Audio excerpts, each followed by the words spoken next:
धन्यवाद अध्यक्ष महोदय। बैठ गए तो अध्यक्ष व्यवस्था दे दी हो? नहीं, ये व्यवस्था फाइनल है। धन्यवाद अध्यक्ष महोदय। सबसे पहले तो मैं आपका धन्यवाद देना चाहता हूं कि मैं 2009 से इस सदन का सांसद हूं और पहली बार मैंने देखा है कि कोई स्पीकर इनिशिएटिव लेके सारे नए लोगों को बुलवा रहा है और उसके लिए समय दे रहा है और खुद भी उतना ही इन्वॉल्व है। नहीं तो आप उसकी चर्चा करके जो है आप आगे बढ़ सकते थे। इसके लिए सारे सदन की ओर से मैं आपको व्यक्तिगत तौर से धन्यवाद देना चाहता हूं।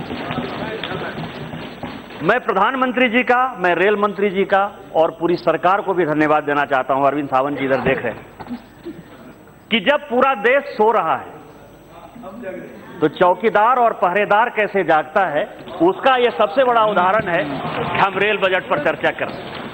अब संसद 12 बजे तक चलना चाहिए, लाकि लोग ये कहें कि संसद के सांसद देश के लिए काम करते हैं। इसीलिए ना, इसीलिए तो मैंने आपको धन्यवाद दिया और इसीलिए मैं आज आप समझिए कि जिन्होंने भारतीय जनता पार्टी को, जिन्होंने मोदी जी को, जिन्होंने हमारे जैसे लोगों को सांसद बनाया है, शायद मैं जिस क्षेत्र से आता हूं वो काफी पिछड़ा इलाका है, शायद 90-95% लोग सो गए होंगे, लेकिन उनको ये एहसास हो रहा होगा कि उन्होंने जिस जनप्रतिनिधि को चुना है, उन्होंने जिस सरकार को चुना है, उन्होंने जिस प्रधानमंत्री को चुना है और जो स्पीकर प्रधानमंत्री जी और पूरी संसद ने बनाया है, वो सभी मिलकर गांव, गरीब, किसान की चिंता कर रहे हैं, पिछड़े की चिंता कर रहे हैं और जगकर आपकी चर्चा कर रहे हैं। और उसका कारण क्या है कि रेलगाड़ी की छुक छुक में ही आम आदमी की धक-धक है।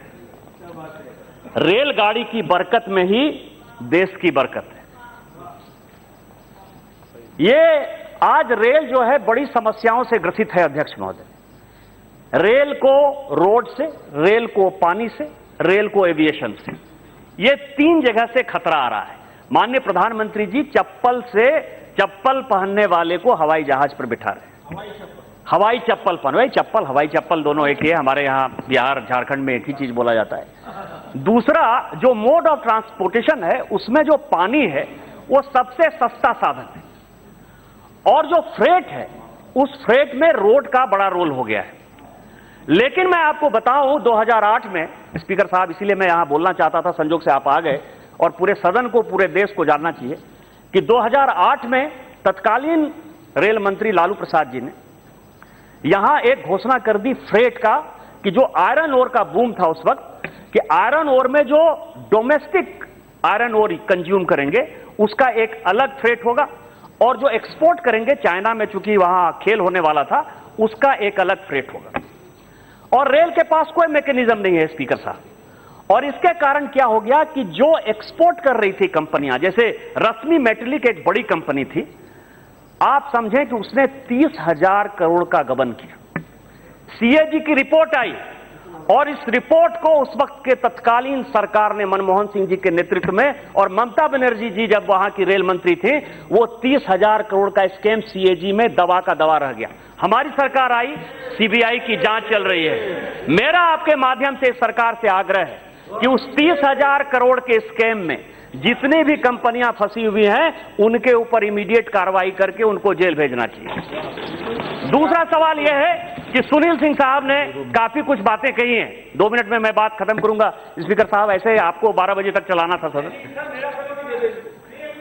तो मैं दूसरा बात यह कर रहा हूं कि सुनील सिंह साहब ने कई एक बातें कही सर, कि इन्होंने लॉलीपॉप दिखाया, पैसा था नहीं। पूरी दुनिया में जहां कहीं भी रेल है, सरकार रेल लाइन को बनाती है। कई एक लोग कहते हैं कि बजट को मिला दिया, रेल बजट खत्म हो गया।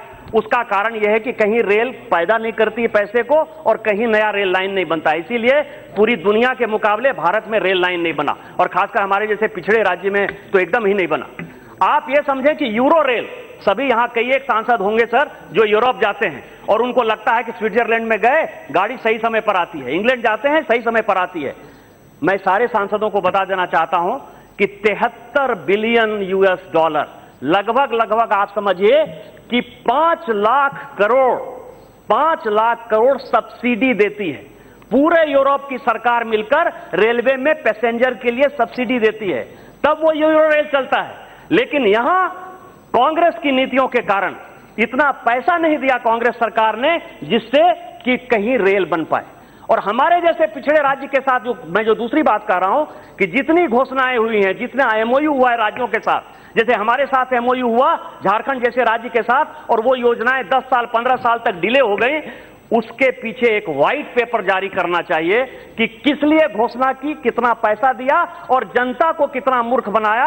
ये मैं भारत सरकार से मांग करता हूं कि ये सारा जो है व्हाइट पेपर में उनको देना चाहिए। इसके अलावा झारखंड एक ऐसा राज्य है सर जो रेलवे को 40% रेवेन्यू देता है, और मैं बराबर चिल्ला के ये बोलता हूं कि यदि मेरा राज्य आज कह दे कि मैं रेल को कोई फ्रेट नहीं दूंगा तो रेल बंद हो जाएगा। इसके बावजूद भी हमारे जैसे इलाके में भेदभाव होता है। भेदभाव यह होता है कि हमको बिहार और बंगाल बगल में है, उसके साथ कंपटीशन है सर।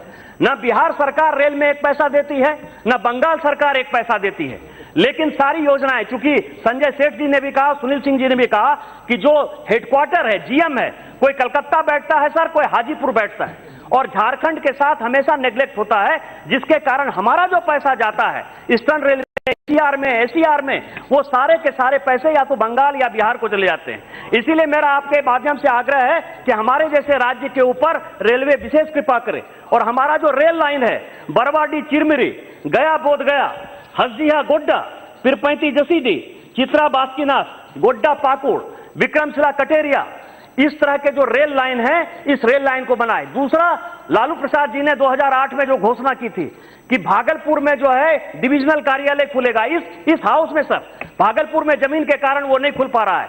मेरा आपसे आग्रह है कि जसीडी और देवघर में हम पूरा जमीन देने को तैयार हैं। वो हेडक्वार्टर यदि जमीन के कारण भागलपुर में नहीं खुल रहा है तो हमारे यहां वो हेडक्वार्टर खोलिए। और दुनिया में जहां कहीं भी रोजगार और पैसे का सवाल है स्पीकर सर, वो केवल और केवल टूरिज्म से आता है।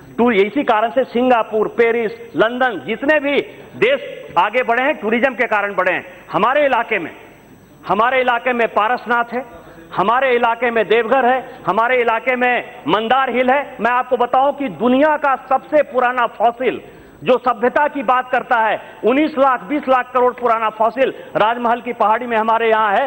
वो पूरा अंग क्षेत्र जो है कर्ण की राजधानी हुआ करता था, उसमें से किस तरह से रेल आम गरीबों के लिए इंफ्रास्ट्रक्चर क्रिएट करेगा, उसके बारे में सोशियो इकोनॉमिक एस्पिरेशनल डिस्ट्रिक्ट है सर। आपके माध्यम से रेल मंत्री से और भारत सरकार से आग्रह है कि पूरा का पूरा वो झारखंड के ऊपर फोकस करे, हमारे जैसे गरीब राज्य के ऊपर फोकस करे, और संथालपना में फोकस करके ये जो पाप इन लोगों ने किया है पिछले 50-60 साल में, उसके करप्शन को जनता को दिखाते हुए क्षेत्र का कैसे विकास होता है, उस रास्ते पर भारत सरकार जाए। इन्हीं शब्दों के साथ जय हिंद, जय भारत।